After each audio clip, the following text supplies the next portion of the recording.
നമസ്കാരം. കുറേ കാലമായല്ലോ വീഡിയോ ഇട്ടിട്ട്. അപ്പോൾ ഇതാണ് നല്ല ചൂട് രസം ആയിട്ടാണ് ഞാൻ വന്നിരിക്കുന്നത്. നമ്മുടെ മഴക്കാലമാണിപ്പം, പെരുമഴക്കാലം. അപ്പോൾ നമ്മൾ നല്ല ചൂട് രസം ഒഴിച്ചുള്ള ചോറ് കഴിച്ചാൽ എന്താ.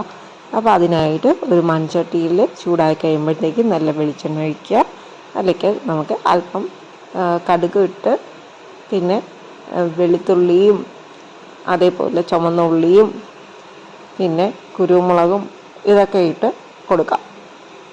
അപ്പോൾ ഇതെല്ലാം കൂടി ഒന്ന് ചതച്ചിട്ടിട്ടത് അത്രയും നല്ലത്. ഞാൻ അത് ചതച്ചാണ്, അതും കൂടി ഇട്ട് അതിൻ്റെ കൂടെ ഇട്ട് വറുത്ത് അതിന് സമയത്ത് നമുക്ക് ഇത്തിരി പുളി, നമുക്ക് വാളം പുളി വേണം. അപ്പോൾ വാളം പുളി ഞാനിവിടെ എടുക്കുകയാണ്. അപ്പോൾ അതെടുത്തിട്ട് കുറച്ച് വെള്ളത്തിലിട്ട് നേരത്തെ വെച്ച് കഴിഞ്ഞാൽ അപ്പോൾ നമുക്ക് സമയത്തിന് നമുക്ക് പുളിവെള്ളം റെഡിയായി കിട്ടും. അപ്പോൾ അത് കുതിർക്കാനായിട്ട് വെക്കുകയാണ്. ആ കുതിർത്ത് വയ്ക്കുന്ന സമയത്ത് നമുക്കത് കുതിരട്ടെ. നമുക്ക് അരിയാനുള്ള എല്ലാം അരിഞ്ഞു വെച്ചിട്ടുണ്ട്. ഞാനിവിടെ തക്കാളി, ചെറിയ തക്കാളി അരിഞ്ഞതെടുത്തു, ഇതിലേക്ക് വഴറ്റാനായിട്ട് വെച്ചു. പിന്നെ നമുക്ക് വേണ്ടത് കുറച്ച് ഉണക്കമുളക്. നിങ്ങൾക്ക് വേണമെങ്കിൽ ആദ്യമേ ഉണക്കമുളക് ഇടാം. ഞാൻ ആദ്യമേ ഇട്ടില്ലെന്നേ ഉള്ളൂ, കാരണം കുരുമുളക് ഓൾറെഡി അതിനകത്ത് ചതയ്ക്കാൻ ഇട്ടിട്ടുണ്ടായിരുന്നു. ഇത് ഉണക്കമുളകും കൂടി ഇട്ട് ഇതെല്ലാം കൂടി ഇട്ട് നിന്ന് മൂത്ത് വരണം. ആ സമയത്തേക്ക് നമുക്ക് മഞ്ഞൾപ്പൊടി ഇടാം. പൊടികൾ ഇടാനുള്ളത് ഈ ഒരു സമയത്ത് ഇടാം. പിന്നെ കായം ഇടാം. കട്ടക്കായ ഇടാം, അല്ലെങ്കിൽ പൊടിക്കായം ഇടാം. നിങ്ങൾക്ക് ഇഷ്ടമുള്ള കായമായിട്ട് ഏതാണെന്ന് വെച്ചാൽ അതിടാം. പിന്നെ വേണേൽ കുറച്ചും കൂടി കുരുമുളക് പൊടി ഇടാം, മുളക് പൊടി ഇടാം, മല്ലിപ്പൊടി ഇടാം. അപ്പോൾ ഇത്രയും കാര്യങ്ങളും കൂടി ഇട്ടിട്ട് എല്ലാം കൂടി ഇട്ട് വഴറ്റുക.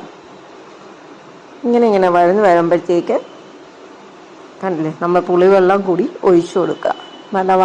നല്ലൊരു മണം വരും.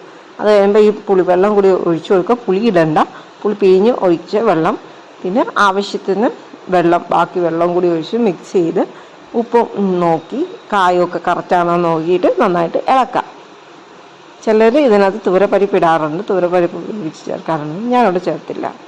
കുറച്ച് കുരുമുളകിൻ്റെ കുറവുണ്ടായിരുന്നു, ഞാൻ അങ്ങനെ കുരുമുളക് ചേർത്തു. പിന്നെ നമുക്ക് മല്ലി ഇല ഇങ്ങനെ ചെറുതായിട്ട് അരിഞ്ഞ് ചേർക്കും. അപ്പോഴത്തേക്കാണ് രസത്തിന് ഒരു മണവും രുചിയും ഒന്നും കൂടി കൂടാനായിട്ട് ഇത് സഹായിക്കും. അപ്പോൾ രസം ഇങ്ങനെ വെന്ത് വരുന്ന സമയത്ത് വെളിയിൽ മഴയും പെയ്യുന്നുണ്ട്.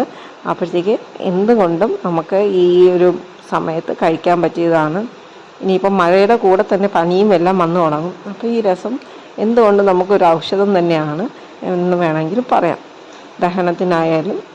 പിന്നെ അതുപോലെ തന്നെ മഴ സമയത്ത് പ്രത്യേകിച്ച് കഴിക്കാൻ പറ്റിയ ഏറ്റവും നല്ലൊരു പാചക രീതിയാണ് രസം ഉണ്ടാക്കി കഴിക്കുക. അത് മൺചട്ടിയും കൂടി ആകുമ്പോഴത്തേക്ക് ഒന്നും കൂടി നല്ലത്. അപ്പോൾ വേണ്ട നല്ല ചൂടോടുകൂടി ചോറിൻ്റെ കൂടെ മുട്ട പൊരിച്ചതും ചമ്മന്തിയും കൂട്ടാനായ പച്ചടിയും അച്ചാറും രസവും എല്ലാം കൂടി ഉണ്ടെങ്കിൽ നല്ലൊരു പിടി പിടിച്ച് കഴിക്കാം. അപ്പോൾ ഇഷ്ടമായെങ്കിൽ സബ്സ്ക്രൈബ് ചെയ്യാൻ വേണം. Thank you.